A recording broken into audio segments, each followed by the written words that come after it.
mga ka-friendship na ko bisita dire si Milin kailan mo ani kasi ginik salida dire sa ako ang video. Pero karon lahi ang iyang experience ngayang i-share nako. Sige na Milin.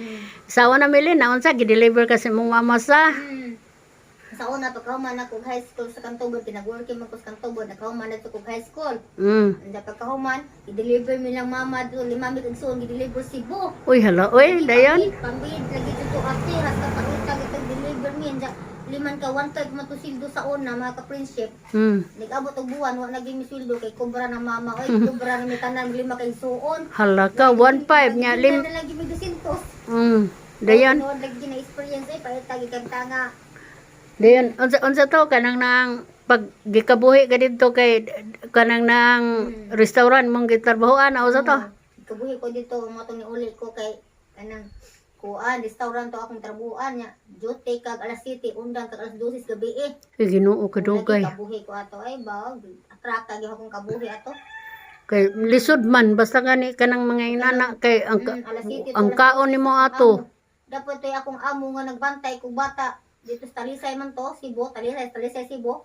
Usa ka kilo, usa ka 1 year pang bata, 10 kilos na. Hala. Basta pa itabukata gyud. Unya Ang bata laki man kay kanang unya ikaw. Ang ama ato maisra ang amahan siman.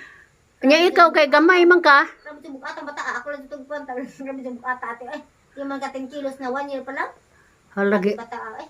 Grabe sa bukata. Nya hingon da 1.5 imong suldo. 1.5 nga. Bali na pug ko dito. Pila ka katuig ato? Kuanda ko murag usa ko katuig dito eh. Cebu ato. Nya hayay kay imong mama ato kay imong mama ray nagkuha sa imong suldo. Sila lagi nagkuha sa mga sildo iyarang gipanguan ng prating paita lagi sa unay pang deliver lagi mi ay tungod sa kalisod lagi trabaho intad tanan abot wa na kay kulikta na inahan pero ay dawato na lang po kay inahan po nang nangulikta. Mao karon di naman ingon ana di naman sugot ang anak ko ginanaon ron.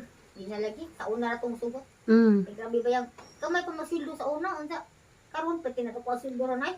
Nya pagbalhin nimo og karinderya dito na nagsugod imong kabuhi. Dito na nagsugod akong kabuhi ay. Diin man ka ato, dapitan pod. Dito ko sa parian tali ato napita. Aguna ato dito sa Lisay sunod parian na pod. Pagkahuman ato ni uli na ko eh. Kay sabi mang lisura din naman katabaho kay pwede namang kabuhion. May uli na ka din, may eskwela din ka. Mo to nga nagminjo na pag uli nakaminyo na. Awa pa day ka mo eskwela, humana ka eskwela to. Humana ko eskwela ato high school katong pagkahuman ako high school, i-deliver mi mama 5 ka buok dito sa Cebu. 5 tag 1.5 dako kita imong mama. Dako tay gamay kita katag 1.5 pa man sa una. Pero at least sa unang panahon ka ng 1.5 dako na na eh. Umogali nya abot ni buwan. Perti pa itas kahintang muna nimo trabaho sugo sa amo kay midra man lagi. So ginukuha naman sobra kay kuha naman si mama. Gi-advance naman di ay. Wa na jud. Wa na di sobra. Bitaw sa una no, lahi bitaw ang inahan mo makuha ang kasagaran sa istorya sa uban kay. Ito tinud bitaw na. Ko na mi masubra kay kanang ba ang sobra ato murag 200 na siguro kay ang saon nga kubra naman di una-una na kubra mama. Pero pag uli ni mo, naibog gidayan sa Jeffrey ni mo, kay puti na kakayo. Pag uli, matong nagminyo na lang ko. Ay, kaya hindi ka magminyo, ay, hindi ka kapahuay trabaho sa ginikanan, ay. Di man ka trabaho sa ginikanan, manglaba. Manglaba sa manglaba, magdungag, mangahoy, maglugwas ka bog baka. Anya, manaanong po ka dito kadag ko magbasak sa ila ka mama. Gamay ra po ihatag nimo, kato po mama ang dako. Mao ba? Ay, tinuod na ati, uy. Ila ba sildo sa una ay murag 150 pamatong adlaw. Pero wa jud ka na, pero sagdi lang walan po ka magmahay sa mong mother. Wala po ko nagmahay ni mama kay sila mo po nag-eskwela na ko kuan usra man katuig akong gi-working nga sa tubod. Mga grade 9 aw mga grade 9 sa ko nilang mama grade 10 aw. Porque high school man na grade 10 sa una. Nag-working na ko ato. Nya unsa may imong i-share sa mga tao nga yung mga anak nga kuan magtabang gyud sa ginikanan. Ang ako yung i-share sa kanang mga bagong tubo ron. Nga tabang gyud sa mga ginikanan unsa. Kay lahi ang sa unang experience. Sa una kung karon kay dako na makisweldo mo kami 6,000 naman sa una 1.5 pa na sa una ay.